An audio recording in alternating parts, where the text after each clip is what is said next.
Welcome to our series of lectures. I hope all of you were here last time. Is there anyone new here? You are new, huh? Right. Okay.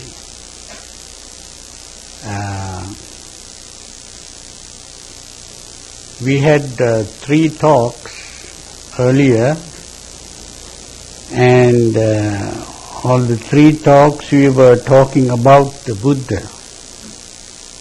It's very important to understand who a Buddha is. Buddha is not just the name of a person, it's a kind of title which means the awakened one. So, the awakened one is not an ordinary person. And this is why the Buddha was not just a philosopher like Socrates or Plato or any of those people like that. A Buddha, the way we spoke of the Buddha represents a higher level of the evolution of the human being. So we said the human being has to evolve further. And when this human being evolves beyond what we see today, the person gains certain psychic powers, which is somewhat like the Superman that we see on movies. So the Superman, of course, seems to be having some of the weaknesses of the ordinary human beings. And the Superman, according to the movies, is a person who has come to this earth from another planet. But here, when we speak of the Buddha, we are speaking of a human being who is born in this world, on this earth, but who has evolved beyond the normal level. And he had gained certain psychic powers. And it is with these psychic powers that he speaks about the universe, the worlds around, even this talk about karma and rebirth. All this is done through his psychic powers. Today we have heard of Edgar Cayce. Now, even he is supposed to be able to talk about other lives.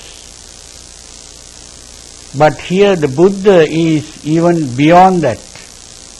He has been able to travel in space, not through machines, but simply through psychic powers. He could vanish from here and appear in another place. That sort of thing. It's not just imaginary things. There are some people today just sit and say, I went to such and such a country and now I am able to report what is there. But the body still remains here. But that's not the kind of thing that the Buddha did. He could vanish from here and appear in another place. Not only that, he could simply disappear and he could pass through walls. He could walk on water, plunge into earth, even things like that. And also he could create several bodies, and he could have a body here and a body in another place. Or he could have several bodies here itself. So it's like that. And also he had psychic memory, where he could recall past lives. He could also see other worlds and other beings. And it was a kind of vision, like X-ray vision, or telescopic vision, microscopic vision. That sort of vision he had. Also, he could hear sounds that ordinary people can't hear. He could read others' minds, the thoughts. So things like that.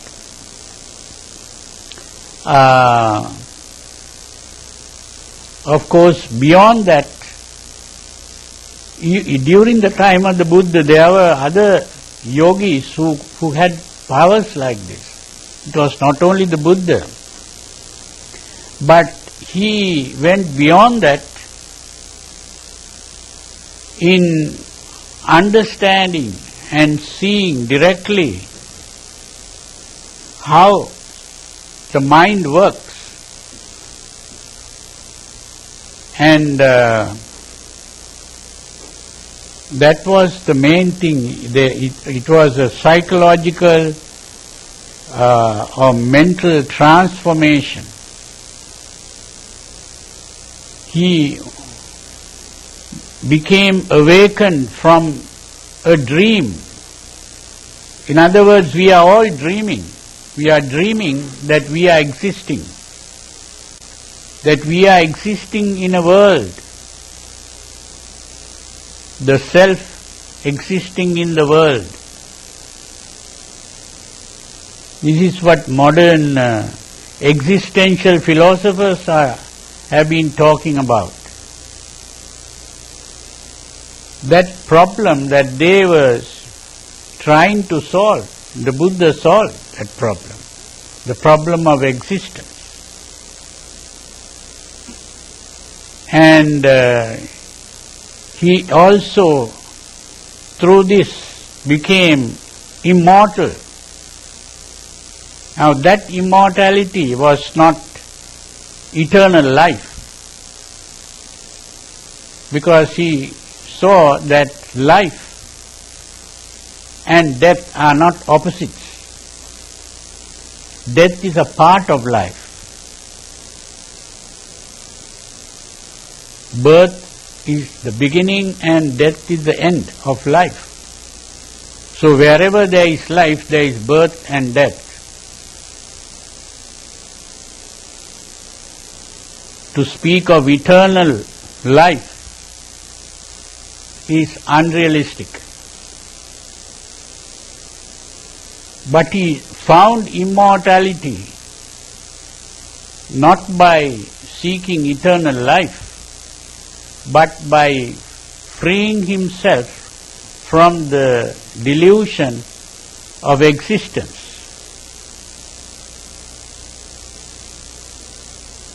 So that was the dream of existence. He woke up from that. Now those things we'll be discussing later on, but I just mentioned to point out that the Buddha was not an ordinary person. He went beyond the normal human being. It was a supernormal state. And it is with this supernormal powers of the mind that he began to speak about the universe. And when he spoke about this universe, if we begin to examine what he said, whatever he said has been confirmed by modern science. Astronomy. So that the teachings of the Buddha never went against scientific concepts or scientific thinking, whereas most other religions are going against science. Buddhism is the only religion that is quite in line with the scientific way of thinking.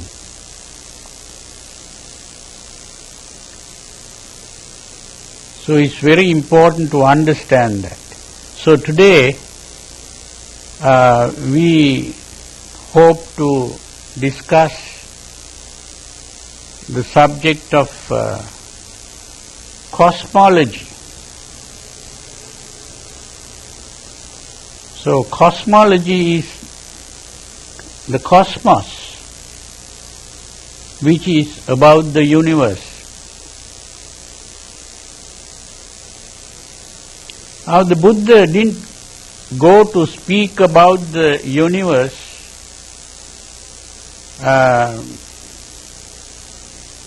by just choosing that as a topic, because at that time people didn't know much about the universe. So he doesn't speak about things unknown to the normal people. If he was here today, he could have spoken of many things, that because today people know certain things because of the discoveries of modern astronomy and modern science. But at that time people didn't know, but he had to use certain words familiar to the people so that people would accept what he said. Otherwise people would think he is just talking nonsense. So what happened was, the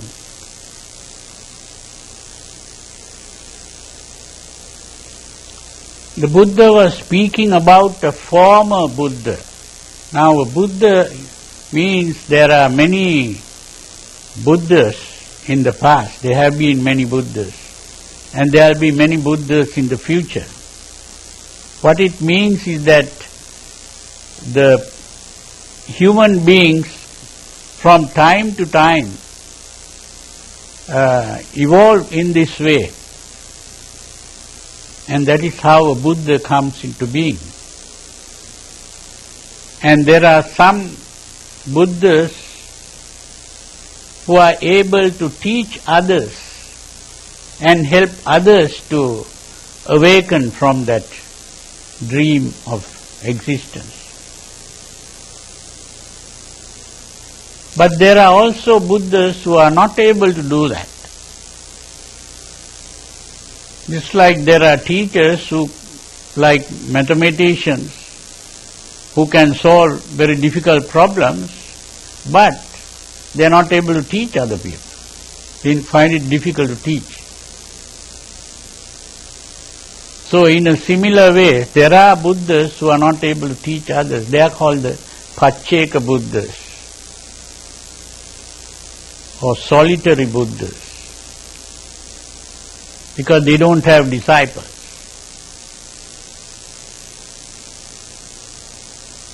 But these teacher Buddhas who are able to teach others, they are very rare.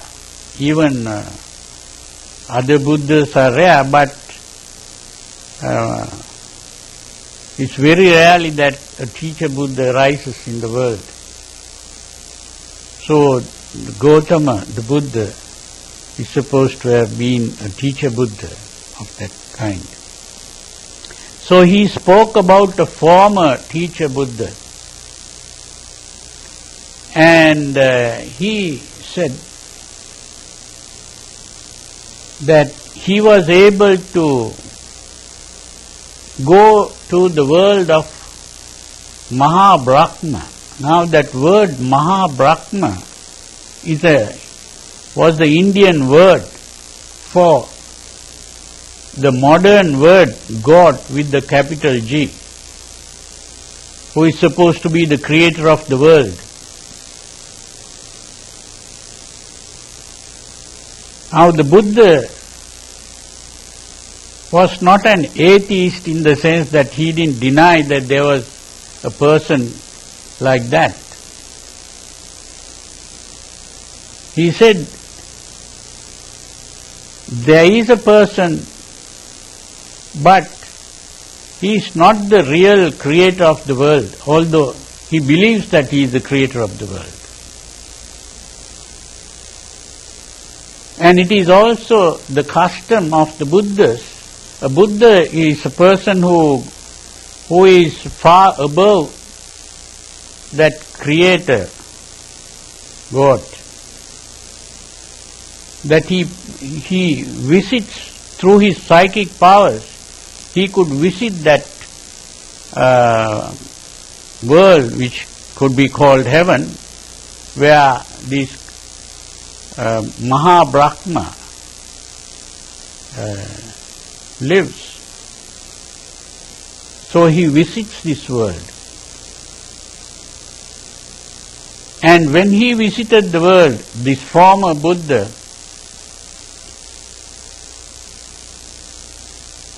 he also had a disciple who had psychic powers. He also visited with him. And then two other disciples who also had psychic powers went. So there were 4 people there. And so the Buddha addresses this creator, Maha-Brahma, and points out, of course, at the beginning, that Maha-Brahma is very proud, and he doesn't believe that a human being can come to his world and speak to him. But still these 4 people had come. So he challenges the Buddha and says, well, I am all powerful. I am able to do many things. I can become invisible to you. And so the Buddha says, well,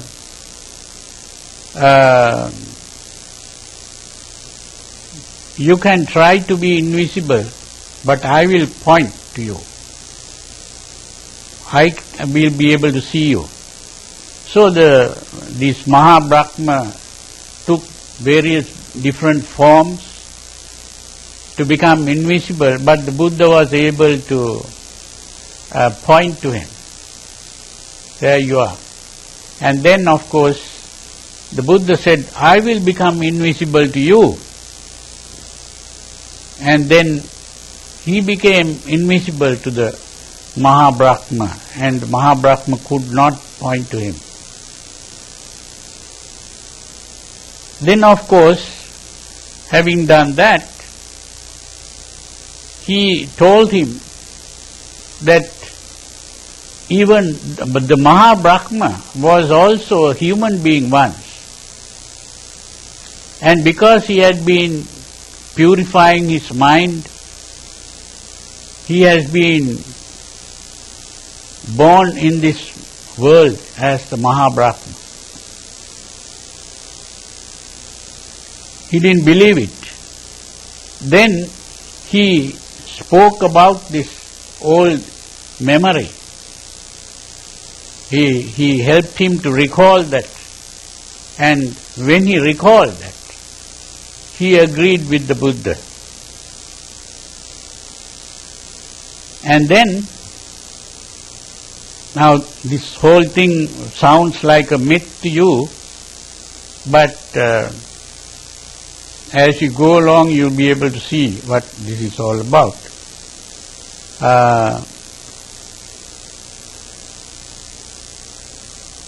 So when the Mahabrahma realized that it was true that he had been living in a former life as a human being, and he is simply in this cycle of rebirths called samsara, traveling from life to life. So he is still within that cycle. And so after he was convinced, he of course he took refuge in the Buddha. And when that whole conversation was over, just to show the powers of the human mind which has evolved to that level, he asked the chief disciple with psychic powers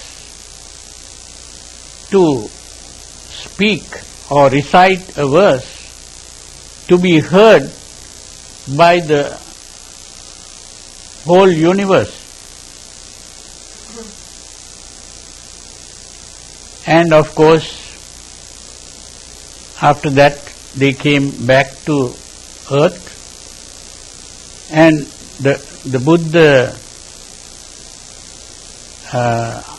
asked the disciples on earth whether they heard this sound, and they said, yes, we heard it. So that was the story related by the Buddha about this former Buddha. Then the disciple Ananda asked a question. This is in the sutras. And this question was, well, I like to know how far my teacher, the Buddha, Gautama,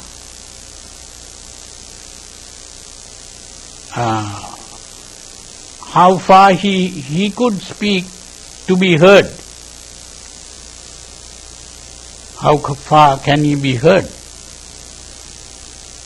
Then he says, well, the powers of a Buddha you cannot understand. It's very difficult for you to understand the powers of a Buddha, so don't ask me that question.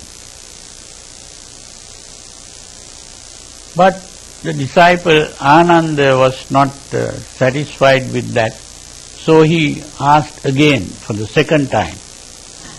And second time also he said, don't ask me that question, you can't understand that. But he asked the third time, please tell us, we'll try to understand as far as we can, just tell us in a simple way. Then the Buddha said, you have asked me this question for the third time, so I am going to tell you. But if you don't understand, don't ask me any further questions. And he said, those days people didn't know much about the universe as today. So he said, do you know that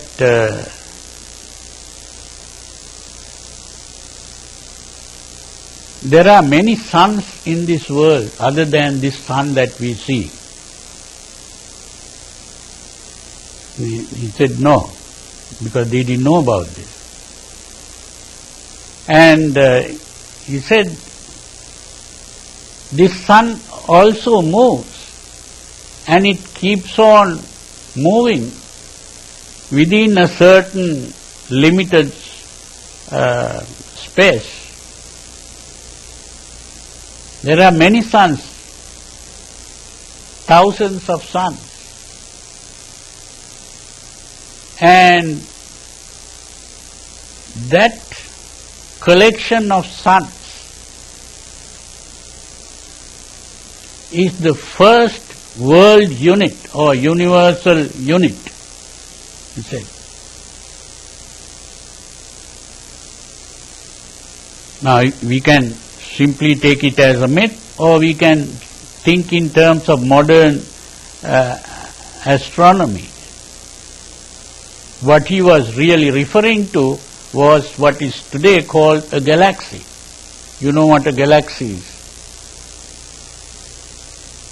Now, according to the modern way of thinking, this sun, of course, there are planets moving around the sun, and that is called a solar system.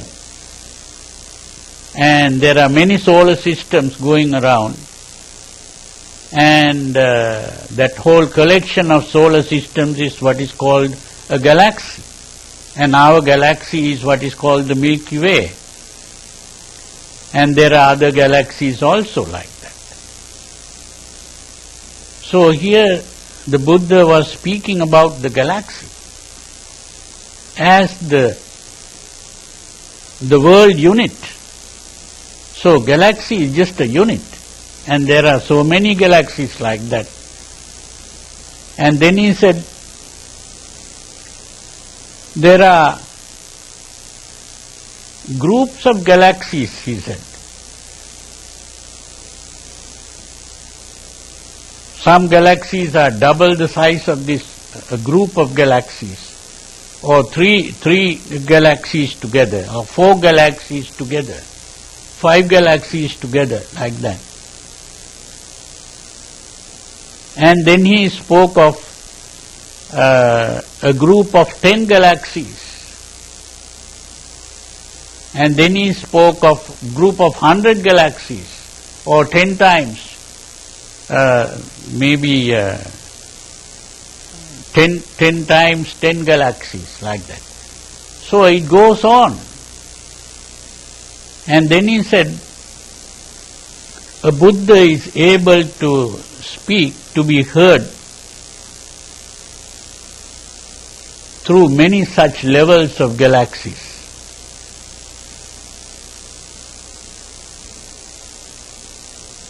So this disciple Ananda, he was not satisfied with that. He wanted to ask a further question. He asked, how do you manage to do that? How do you send this sound? How do you send out this sound? Then he said, well, you won't be able to understand what I say, but because you asked this question, I will say it. I can send a ray of light or a beam of light, and through this beam of light I can send the sound. Now you see that explanation. Today modern scientists are able to speak about things like that. How they can send sounds like that. And today, of course, we also find wonderful things like radio and television and ways of sending electromagnetic waves. When we speak about light, it is an electromagnetic wave that we are sending. And when we hear of the modern physics, we hear of things like this, various things. If you have read books about the modern discoveries. So why I had to mention this is to point out that here we are not just talking about myths, we are talking about real scientific things, which is confirmed by modern science. Once The Buddha had two chief disciples, Sariputta and Moggallana. If you are familiar with those names, you'll know that Sariputta and Moggallana. Sariputta was the one who was advanced in understanding the Dhamma, the teachings, and who is also able to explain the Dhamma. Moggallana was advanced in psychic powers. So once these two disciples were staying at one place with other monks, and the Buddha had gone far away to another place. And one day, Moggallana, the disciple with psychic powers, comes to where Sariputta was. And Sariputta says, "Oh, your face looks very pleasant and very serene and happy. Did you meet the Buddha by any chance? Or did you speak to the Buddha?" He says, "Yes, I met the Buddha and spoke to the Buddha." Then he asked, "How did you meet the Buddha? Buddha lives far away now. Did the Buddha come to you through psychic power and speak to you? Or did you go to the Buddha through your psychic powers and meet him?" He says, "No, the Buddha didn't come to me. I did not go to the Buddha." "Then how did you speak?" "Well, the Buddha saw me and I saw the Buddha and we spoke. He heard what I said and I heard what he said." You see, it's something like modern telephone with picture also coming up. It's something like that. But all this is done through psychic powers. So we have several stories like that in the sutras. But all this is not just a myth, as some people think, because most of these modern religions are filled with mythology. But the teaching of the Buddha is not just myth in that way. Although there are wonderful things, like some people thought they were miracles. These are not seen as miracles. These are seen as all natural happenings based on psychic powers that human beings could develop. So this is, of course, done through meditation, that the human being can evolve to a certain level. So I had to say these things mainly because to point out that the Buddha knew certain things about the universe that ordinary people didn't know. So when the Buddha, there are other sutras also where the Buddha speaks about the universe in different ways. If you are interested, you could read some of these sutras in the now some sutra translations are available. What is called the Majjhima Nikaya, or the middle-length sayings, the long sutras, and I think there are about 4 books now available. When you read those sutras, you'll come across these things. And but the important thing that he spoke of was everything that he spoke of, he based on direct experience. So whatever he said was based on his experience, not just theories collected myths from other cultures or the Indian culture or anything like that. Everything that he spoke of was based on his own experience. So when he spoke about the worlds, he divided the worlds into three kinds.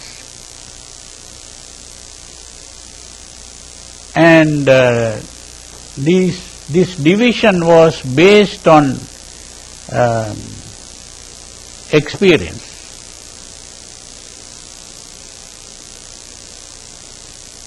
Now this is important to understand what I am trying to say. When I say it is based on experience, it means that it is experiential. Now it's important to know what is meant by the word experiential. Because there is another word that comes very close to this, which is empirical. Empirical also sounds similar to experiential, but they are not the same. They are not synonyms. Empirical means what is experienced through the senses. That means seeing, hearing, smelling, tasting, touching. These are things that we experience through the senses. Those are empirical things. Now when we speak of experiential, is something more than just sensory experience. It's not just sensory experience only. It is also experienced inside us. What we experience in the form of feelings, sensations, these are also experiential. The word experiential goes a little beyond empirical. So, you begin to understand this better as we go along. The important thing is that the division was a broad division into three kinds of existence. Three kinds of experience. Sensual,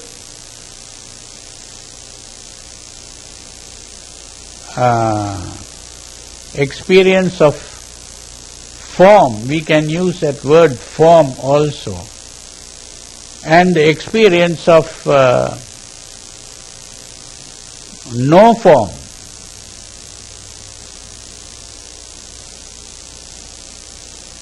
Now what this means is, we are normally in an experience of a sensual experience, in the sense that we feel three kinds of sensations: pleasant, unpleasant, and neutral.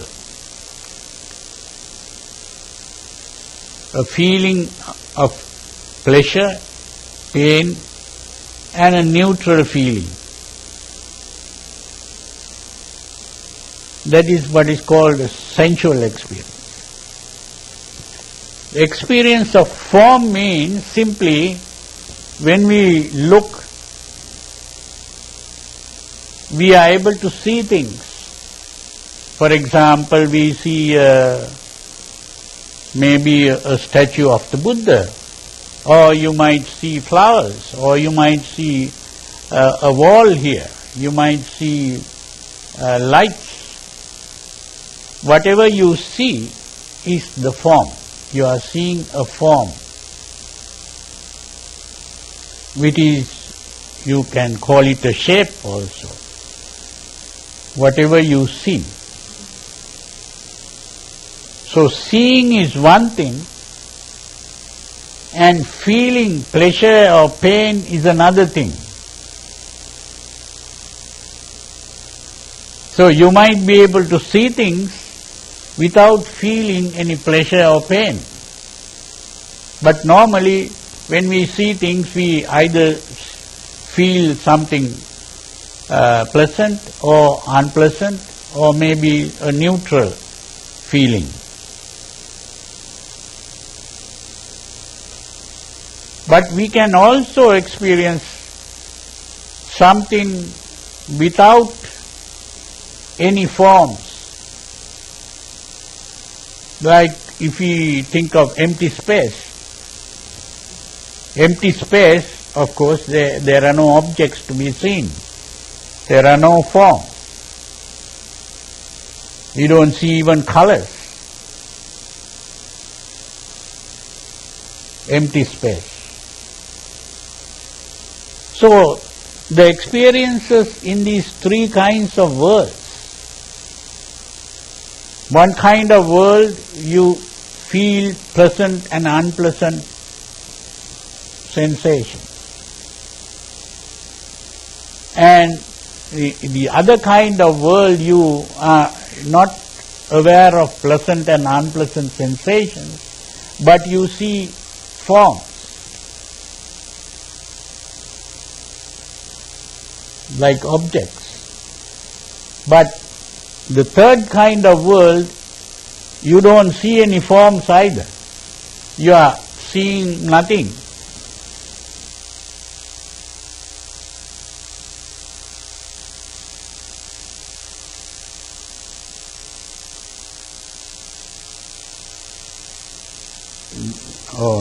More detailed discussion of that, we'll first think of the kind of world with pleasant and unpleasant sensation.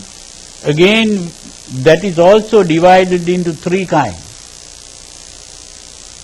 There are worlds where you experience only pain, no pleasure at all.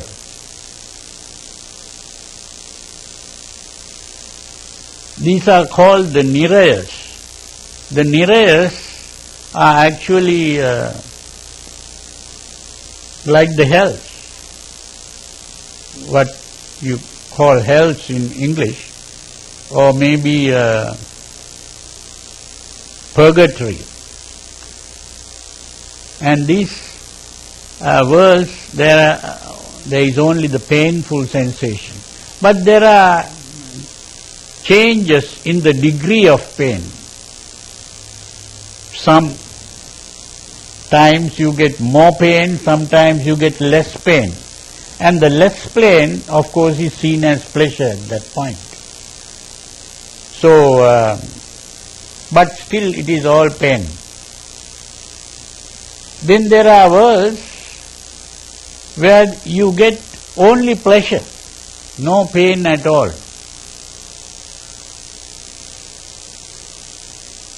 Pleasure worlds, only the pleasant sensation,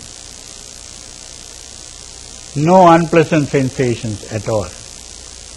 These are what today you could call heaven, the pleasure places. Then there is also a kind of world where there is a mixture of pleasure and pain. You get the pleasant sensation and you also get the unpleasant sensation. The human world is an example of one of the mixed worlds like this. Now when we think of the animal world, which is the animal experience, again, animals also have pleasure and pain.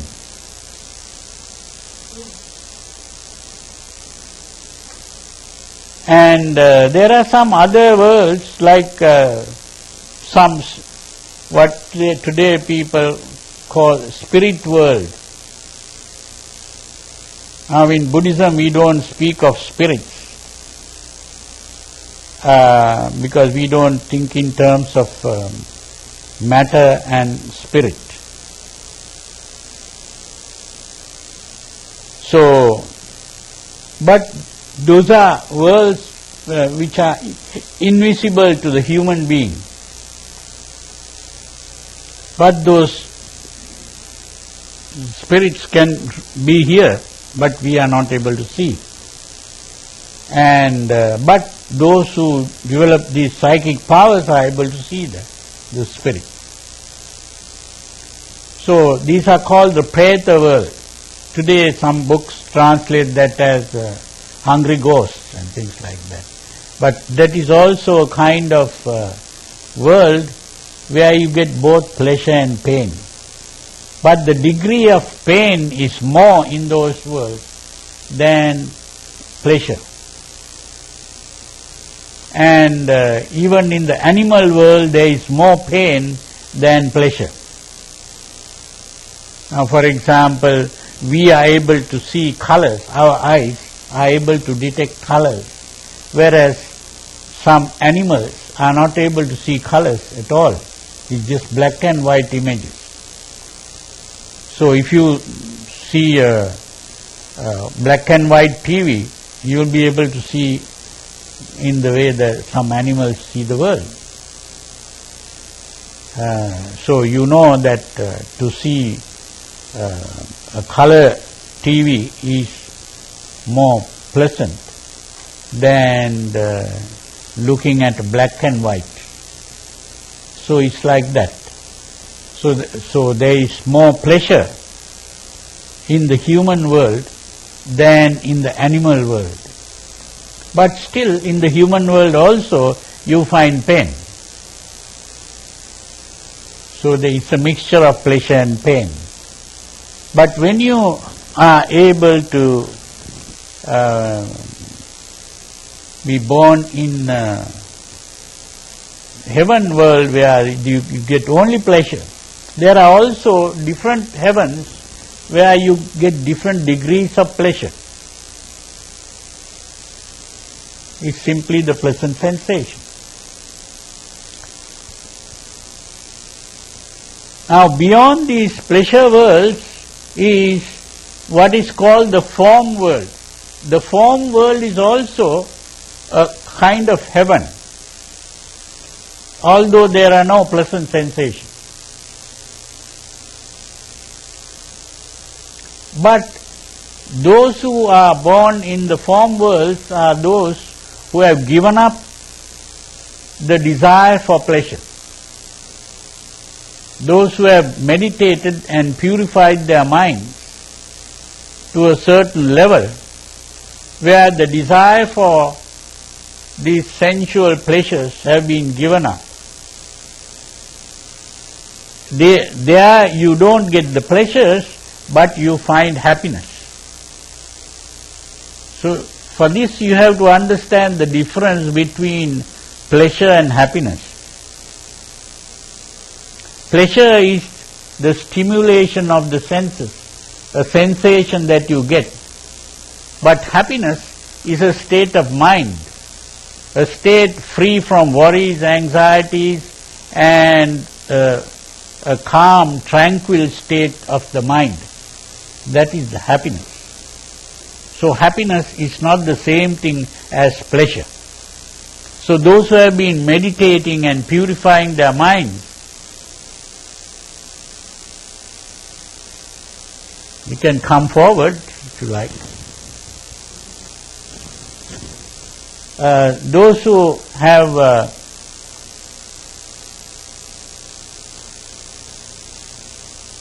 purified their minds, their desire for these pleasures have been given up, and so they enjoy a higher kind of happiness. And that world is the form world, where you have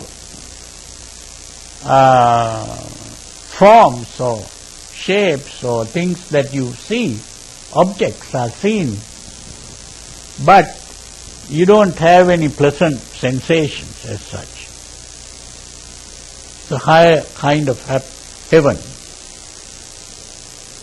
Now, when you go beyond this, you get a still higher level of heaven, which is a place where you don't have even forms or shapes or objects at all. It's like empty space.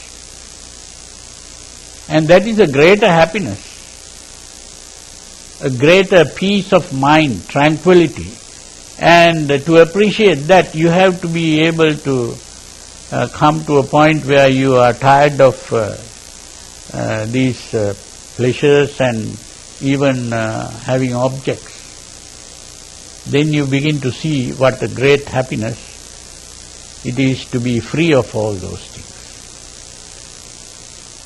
That is a higher level. So when the Buddha spoke of different kinds of worlds, he classified worlds in this way.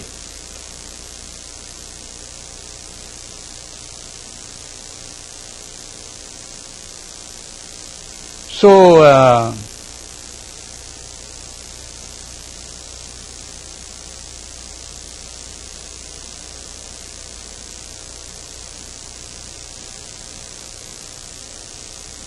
when we speak of the world that we live in, or the cosmos, which is even beyond the world that we live in, other worlds, we are able to think of these various kinds of worlds. And of course,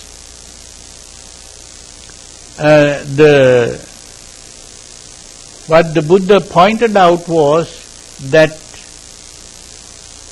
we are going from one place to another. We are not, this life is not the only life. We have been living in these worlds many times before. And we will be living in these different worlds in the future too. But wherever we are born, now when I use the word born, it doesn't mean that it is coming out of a mother's womb. This coming out of a mother's womb is found only in the human world and in the animal world. Birth can be just appearance, sudden appearance, like a flame coming. You strike a match and a flame appears, like that. So, a person is coming into being suddenly. But this happens due to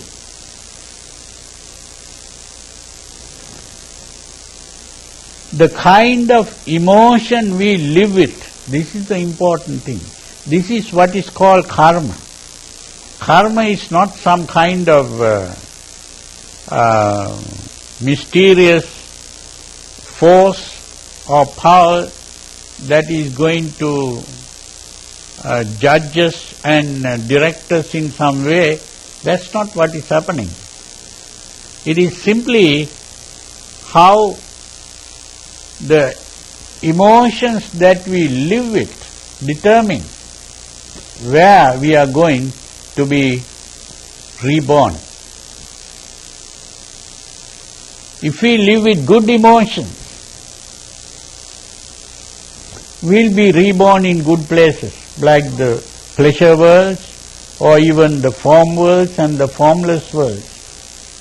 But if we live with bad emotions, then we'll be reborn as animals, or in the preta worlds, those spirit worlds where we call hungry ghosts, and also in the pain worlds, the nirayas, the hell.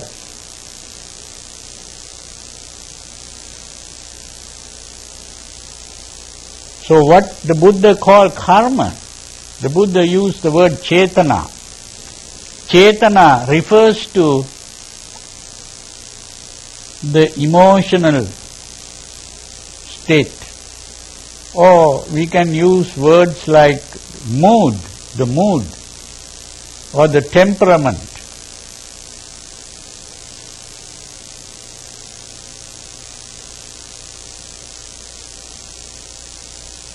So, this is why the Buddha says we should always be aware of our moods and always try to be in a good mood. So what is called meditation is an effort to cultivate good moods. That's what it is. Because our moods change all the time. But if we learn to cultivate good moods, that can help us to be reborn in good places instead of the bad places. But ultimately that's not the ultimate aim of the practice of the teachings of the Buddha. But that is part of it. So when we speak about karma, that's what we are talking about. So it is according to the kind of mood that we live with. If we are all the time worried, if we are all the time angry, if we are all the time greedy for things, that is a bad mood that we are carrying. That can lead us to a bad rebirth. But if we are kind, compassionate, we are thinking of others, helping others, that kind of mood will take us to a good rebirth. That's the important thing to know. And so we have been talking for about 1 hour now. So I think I will end here for today. And you could ask questions. Good time to ask questions and we can discuss this. Or if you have any other ideas to come out with, you can do so. And next day we'll discuss further about this. Today we spoke about cosmology. And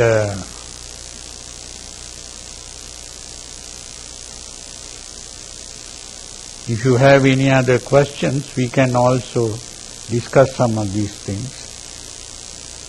I am using some of the words that people use in philosophy also, and there are two other words associated with cosmology. One is called cosmography and cosmogony. Cosmography is a description of these various galaxies and various solar systems and various things like that, what is contained in the cosmos. Like geography, we talk about cosmography. But when we talk about cosmogony, we are talking about the origin of the universe, how it originated.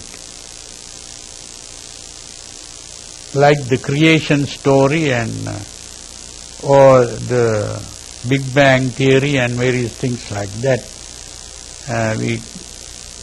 comes under cosmogony. So that also we can talk about a little later. So Do you have anything to say or ask? Anything that is not clear? Yeah. You mentioned that if you die and you have bad emotions, that you can go into a lesser world or maybe even a hell. Most people die usually with the bad emotions. They're in pain, or they have regret, or wish they could live longer, or wish they could live longer. So, what happens to most of the people? Do most people usually end up in a bad place, or do they end up... That's a very good question. Once the Buddha, addressing the disciples, the monks, he took some sand into his nails and asked, which is greater, the sand in my nails or the sand on this earth? He said, the sand in your nails is very little compared to what you find on the earth. And he said, the number of human beings who die and are reborn in the bad places is like the sand on this earth here. And those who are reborn in good places, it's like the sand in my nail. So you can find out, think. Because the great majority of people, they are cultivating bad moods all the time. People are angry, people are worried and greedy. So this is why the kind of pressure, or what you call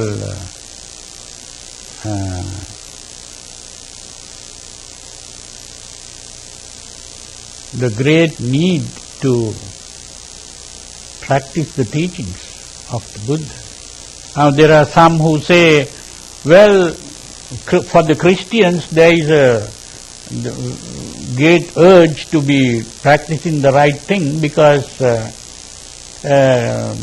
end of the world is coming, or the judgment day is coming. We have only one life, and so we have to go to hell or to heaven, and so we have to be it's an urgency there, or emergency. But for the Buddhists, they have many lives to live. They can do whatever they like and do it very slowly. But that is not true.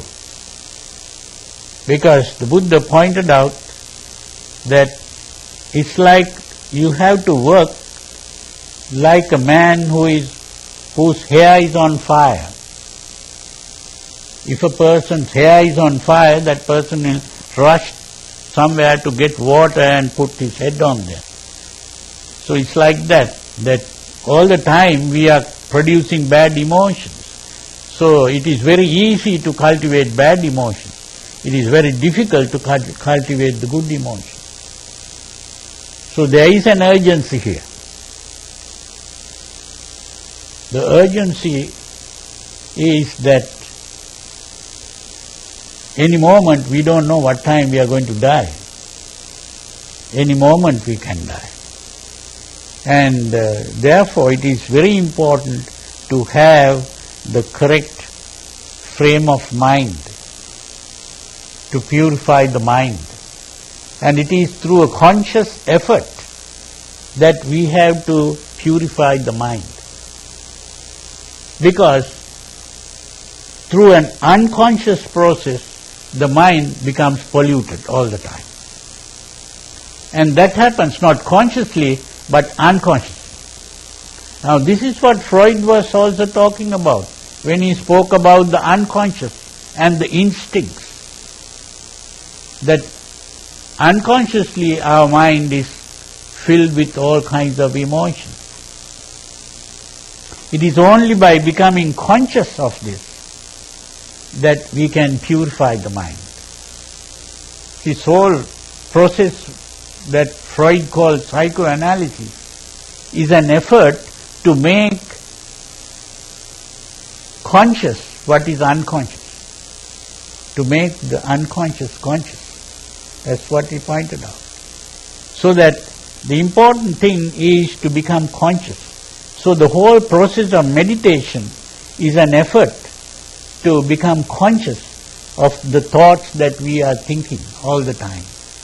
And then consciously removing the bad thoughts and consciously cultivating good thoughts. It becomes a habit. Bad thoughts become a habit.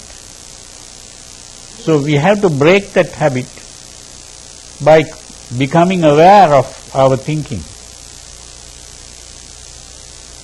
Yeah? What's that? How does that occur? How do you do that? How do you purify the mind? Yeah, so the negative things aren't controlling our mind and the good things are... Yeah.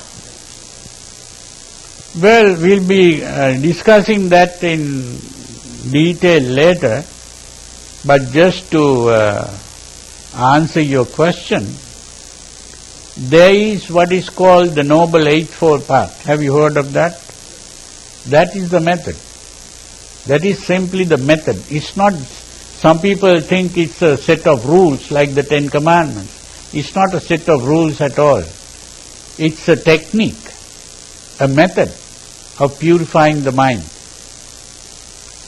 And that method begins with what is called the Samma Ditti, right understanding. Usually people translate it as right view or right understanding. But I translate it as the harmonious perspective. The Samma Ditti. Samma means harmonious, not just right. And the harmonious perspective. Now when I use the word perspective, that means you can look at a thing from different angles, different ways. So we have to look at our life from a different angle. It's only when we look at it from that angle that we are able to see things in the proper way. So that is why it's the perspective. The normal perspective is not correct. So we have to have the right perspective. Harmonious perspective. Harmonious means the opposite of conflict. Because our mind comes in conflict with other people's minds. Now if I have a desire for something and another person has the desire for the same thing, then we have to fight. So that is not a harmonious perspective.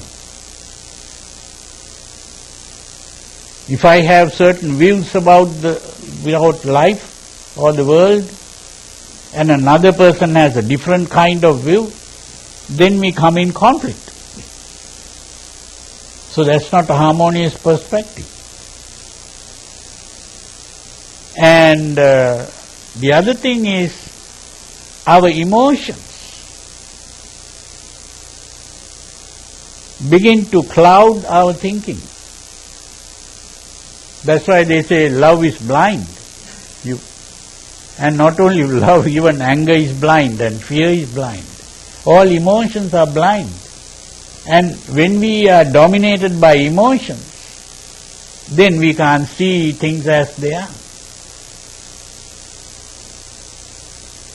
So, in other words, our mind comes in conflict with reality.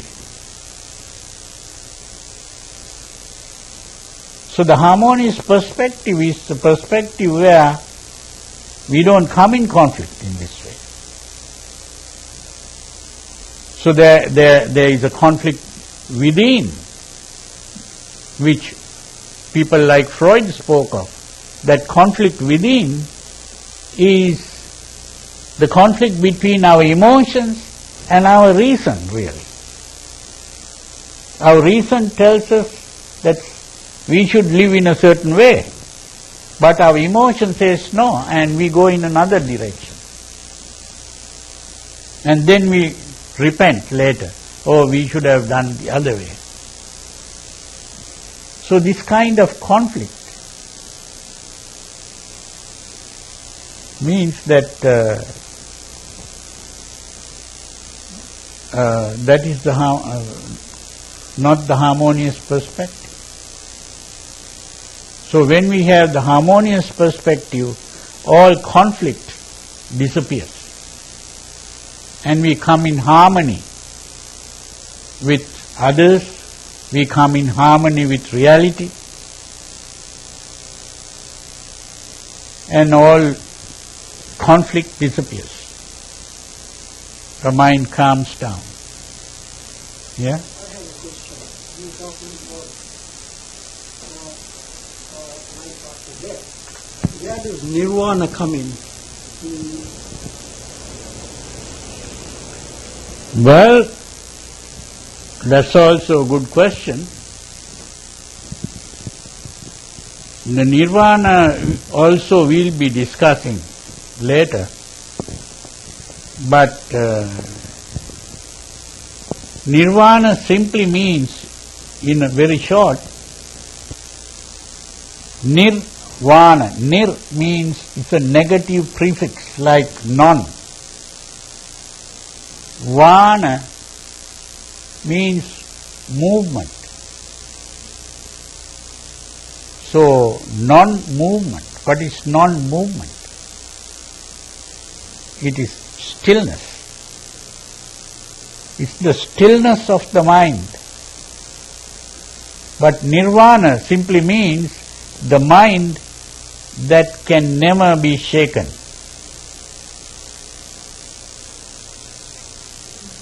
So in other words, the mind that is free of all these emotional excitements, is free of emotional excitements, the tranquil state of the mind.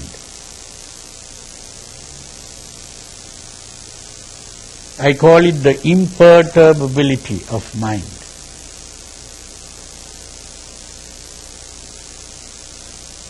That's the meaning of nirvana. What's that? You're talking of emptiness. Does that fall into nirvana form? Emptiness? Yes. Did I use that word, emptiness? You said there was nothing. Oh, no, that's another kind of world.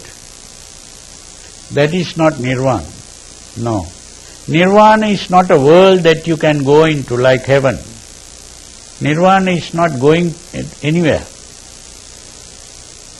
Nirvana is the stopping of all movement. So mind stops all movement. Our mind is always trying to go somewhere, that's the problem. And so we have desires and hopes. And so this is what is creating all the problems. So when the mind is tranquil and you don't need to go anywhere, and you stop going.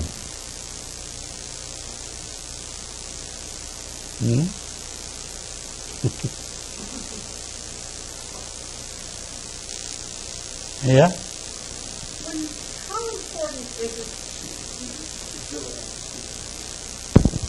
How important is it to pay attention to your dreams when you fall asleep and you dream at night, especially if you're dreaming that you're going to other worlds, or if you're dreaming about something that seems so intense, it seems that it's almost real? Well, it's a good question. The thing is that dreams was a thing that Sigmund Freud used in his psychoanalysis. Because a dream is an unconscious process. So his effort was to understand the unconscious. And analyzing dreams was helpful for him to understand the unconscious. But we are not really trying to understand the unconscious in Buddhism. We are trying to become conscious. Right? Because everything is happening unconsciously. All the evil, all the bad emotions, all that is coming unconsciously. So it's only by becoming conscious that we become free of the unconscious.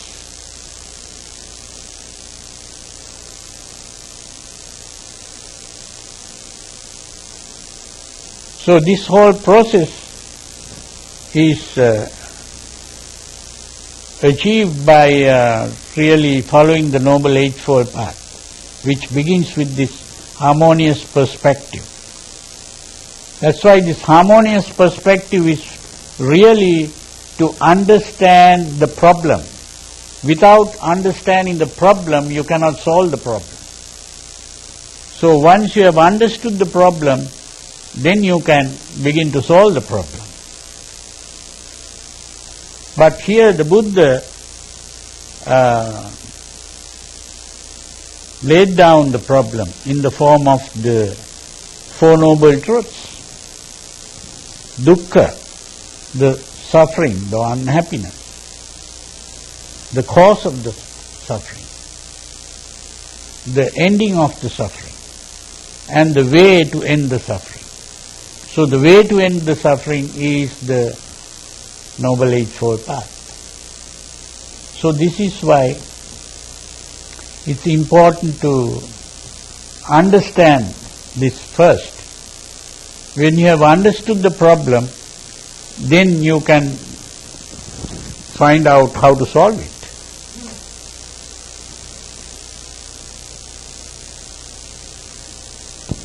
Yeah? What does Buddhism say about the origin of this world? Like where I don't hear you properly. Can you say it a little louder? Yes. What does Buddhism say about the origin of this world? Where this world comes from? If Buddha had something to say about that. Well, that is also a good question. I was waiting for that question. No one asked that question. So, at least you asked that question. So this is the one that I was talking about when we spoke of cosmogony. We were discussing the cosmos.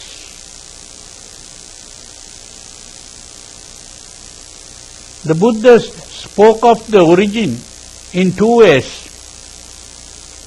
But today people who write books, they have never understood this. So they say the Buddha never answered this question, or that the Buddha was silent on this question. That is not true. It was this question that the Buddha really tried to explain to people. The beginning. It's very important. But the important thing is, that beginning is very different from the way you hear of the beginning in the Bible, the story of Genesis. But this beginning, one important point we have to understand. Now everyone says that everything must have a beginning. And it is on that assumption that people ask for the beginning.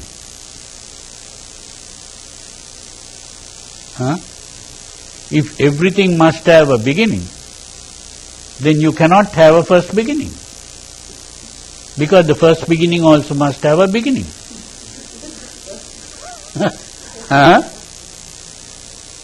That's the important thing to understand. And therefore, there is no real first beginning. But everything has a beginning. But there is no ultimate beginning. So in other words, this is a cycle. It's always going in the form of a cycle. Like if you ask the question, which came first, the chicken or the egg? The common question. There is no answer to that. You cannot have the chicken without the egg. You cannot have the egg without the chicken. So it's always like that. If you ask, how did the rain come? You'll have to say the rain came from the clouds. And if you ask, from where did the cloud come? You say it came from maybe the ocean, the water evaporated and became clouds. And if you ask, where did the water come from? The ocean. You might say it came from the rivers, or the rivers brought water into the ocean. But where did the river get the water? It came from the rain. So it goes back again. So everything happens like that. So in a similar way, today people, when they speak about the cosmos, now they have discovered that when they started looking at the sky with the telescope, they began to see that the stars are gradually separating very slowly. And they have now come to the conclusion that the universe is expanding gradually. And now they are beginning to say that there was ultimately, at the first beginning, there was just nothing, and gradually a small explosion took place, which is called the Big Bang. And now gradually it's expanding like that. And they don't know what's going to happen after that. So there are various theories about this. But they don't know what happened before the Big Bang. And they don't know what is going to happen after it started expanding. But the Buddha spoke about this. That's the important thing. He pointed out that the universe keeps on expanding like that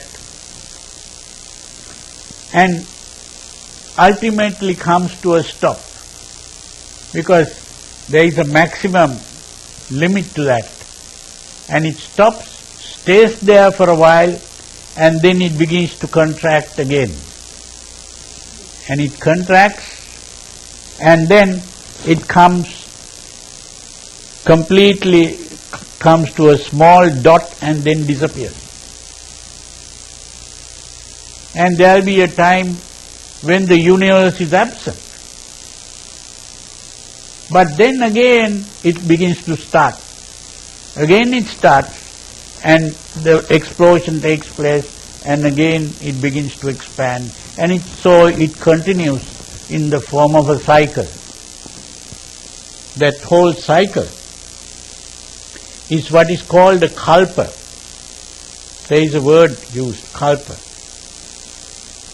The expansion is called the vivatta kalpa, and the contraction is called samvatta kalpa. In other words, that whole cycle is divided into 4 parts. The expansion part, then when it has stopped expanding, it will remain for a while. That's the second part. And then the contracting part, the third part, and the complete disappearance of the universe, which is the 4th part. That whole cycle is called a Mahakalpa. A Mahakalpa. Now the word kalpa is translated today as aeon. So it's the great aeon is that whole cycle. And each of the 4 parts is called Asankhya Kalpa. Asankhya means countless.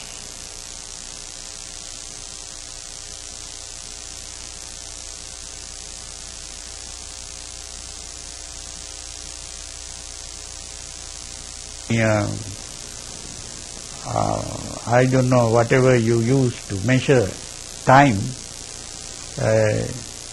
it cannot be really measured because it's such a long time. So someone asked the question, can you explain how long a kalpa is? So he made use of an analogy. He used many analogies. One of those analogies was a thing like this. He said, imagine there is a mountain made of hard rock, 100 miles long, 100 miles broad, and 100 miles tall, cubic, 1 cubic mile, 100 cubic miles. And supposing a person comes with a very soft cloth once in 100 years and comes and wipes the rock with this very soft cloth. Once in every 100 years a person comes and does this. You can imagine how long it will take for this rock to get completely wasted as a result of this wiping. That is how a kalpa is, how long a kalpa will be. So, such a long time, you can't even imagine. So, such a long time the universe will remain like that, that whole cycle. The cycle, actually, this is asankhya, that countless is not the whole cycle. It's only 1/4 of the cycle.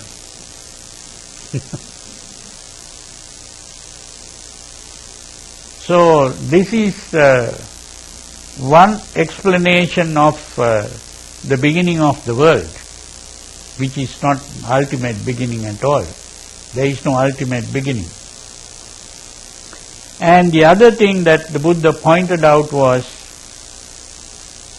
there is another thing that we'll have to discuss later, not today, which is that what we call the world is ultimately a creation of our mind.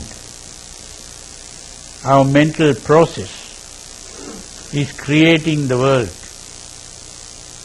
To understand this, you could even read the modern book on psychology, one of the textbooks on psychology, where they talk about the theory of perception. There is, I think, a book in the Pelican or Penguin series about the perception, theory of perception. There also you get this, that if you understand the modern theory of perception, you will see that this whole world is created by your mind, or mental process. I won't say mind, it's just the mental process that is doing that.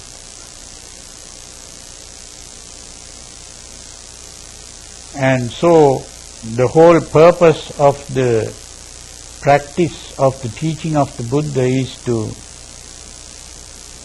understand that. There is a verse in the sutras, you get that verse, where after the Buddha's awakening, or when he became a Buddha, he's supposed to have recited the verse, but in this verse the Buddha says, Aneka jati sansarang sandavissang anibbisang gahakarakang gavesanto dukkha jati punapuna. What it means is, I have been traveling in this samsara, which is the cycle of rebirth, for a long time, many lives. I have been going in search of the Creator, but I never met Him. I didn't meet Him.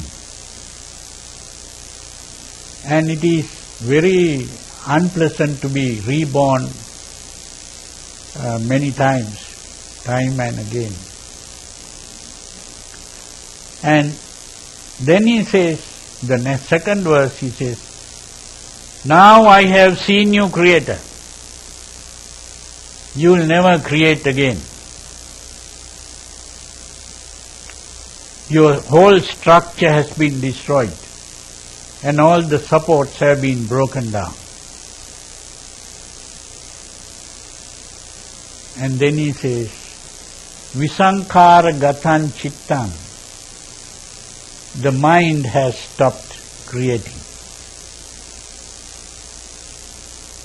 The urge, the emotional urge that is responsible for this has been brought to an end. In other words, the Creator is your own mental process. That is the Creator. There is no other Creator creating the world. And the purpose is to stop this process of creation.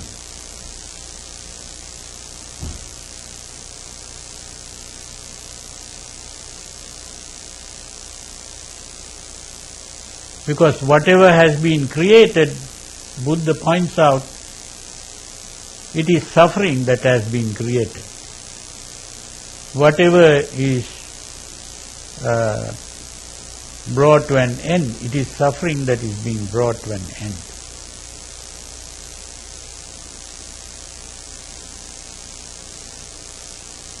So the Creator cannot be a God. How can a God be creating suffering for people? So that's why from the Buddhist point of view, the Buddha becomes the savior of the world, not the creator of the world. And the Buddha becomes the God of the Buddhist, because God is the person who saves the world, not the one who creates the world.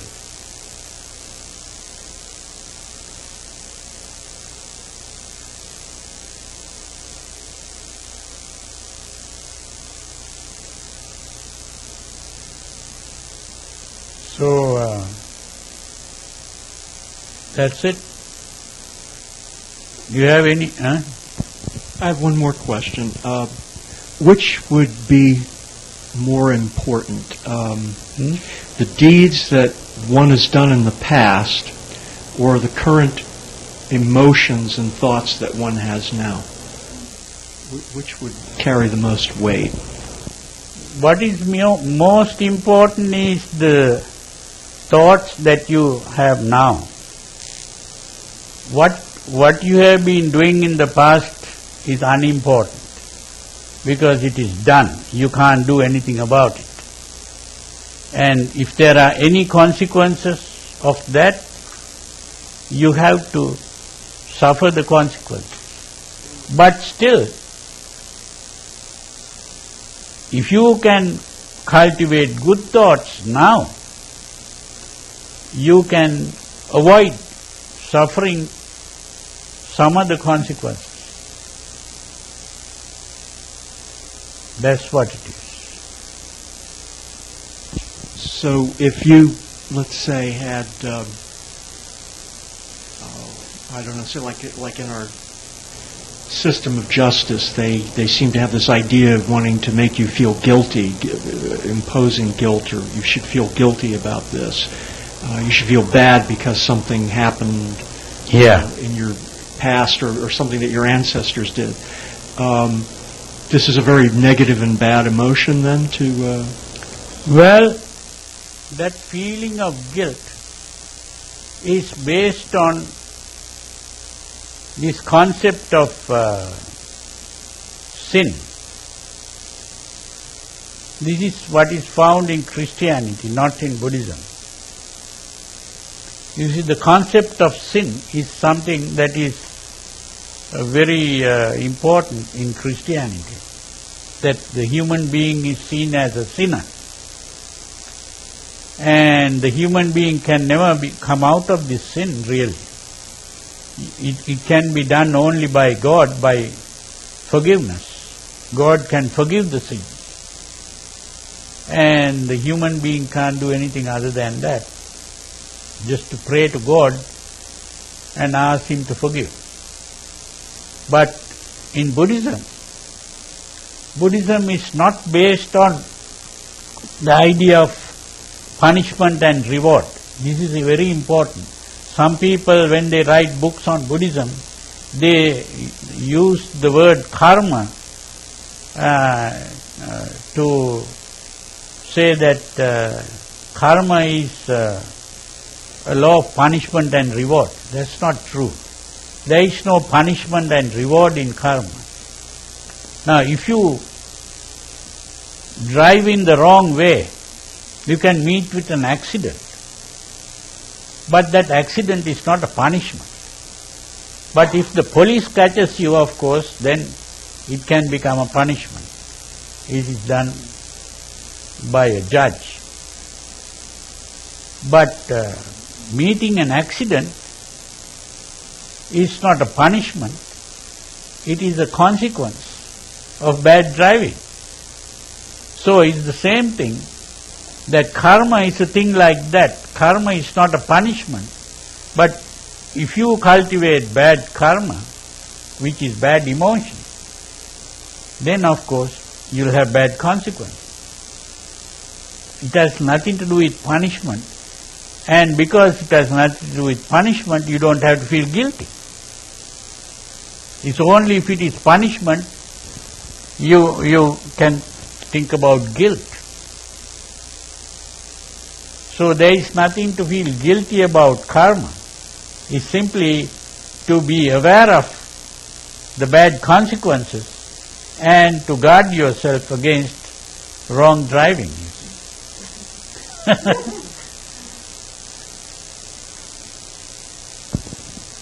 Yeah. When you were talking about worlds, what is this world that we're living in? Is this the world of pain, pleasure? I told you this is a mixed world. It's a mixed world. Mixed world of pleasure and pain.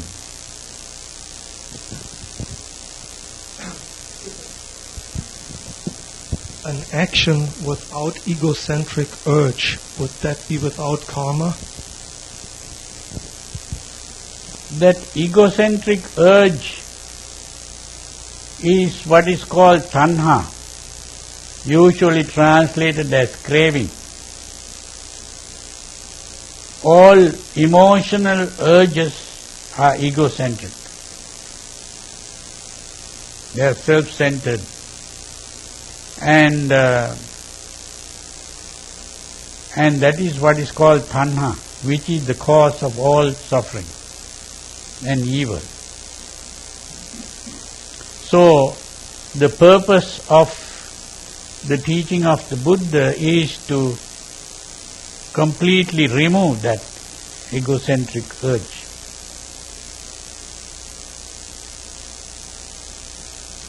But another point there, you see, that this egocentric urge is a thing that is necessary for the preservation of life. That the whole theory of evolution is based on a struggle for existence and the survival of the fittest. Now that struggle for existence is this egocentric urge. So this is why at the beginning I said that this whole process of evolution itself is creating the problem, which is an effort to survive, which is to become permanent in an impermanent world. So the whole process of life is an effort to become permanent in an impermanent world. And that is never achieved. It's a failure. Because every individual who is born has to die. So you can never become permanent. So what we have is only an effort to be permanent. And this urge to be permanent, the urge to survive. But every time it's a failure. Every individual has to die. What survives is simply what is called the species. It is the generation. But what is the purpose of the generation continuing? The continuation of a generation is the continuation of suffering.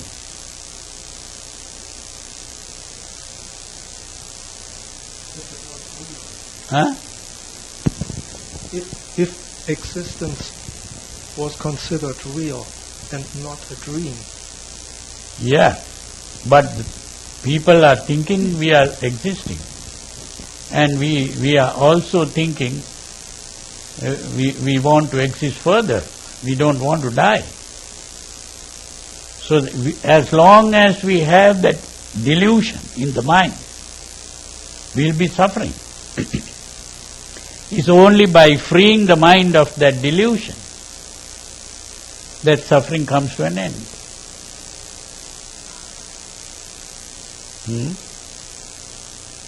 That's the problem.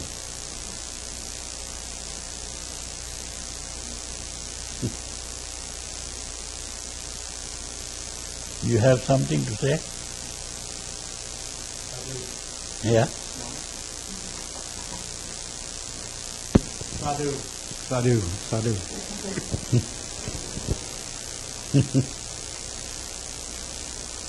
Good to see you. Good to see you too.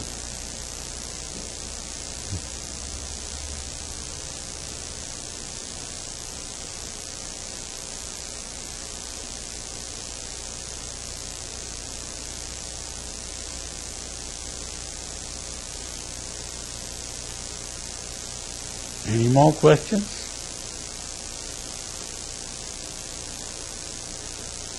Well, this is something that you should think about and meditate on. And when you come next time, we'll be talking something more about this. I have some words that I am using. Some words are being used mainly in Christian theology also. Like the next topic is what is called eschatology. Eschatology deals with life after death, which we discussed in a small way today, but we can discuss further next time. And what happens, more about karma and rebirth. And after that, there is another word that is not found in every dictionary, only some dictionaries. Word called soteriology, which is dealing with the idea of salvation in Christianity. But we speak about nirvana. That is the salvation. So first we talk about the karma and rebirth next time. More details about how rebirth takes place and how the different kinds of karma.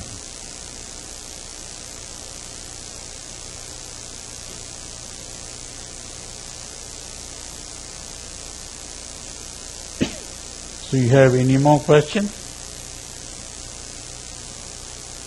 No more questions. That's good. That means you have understood.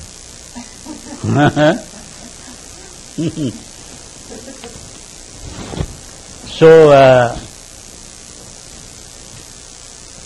I'll chant a blessing to bless you and bring you good health and happiness.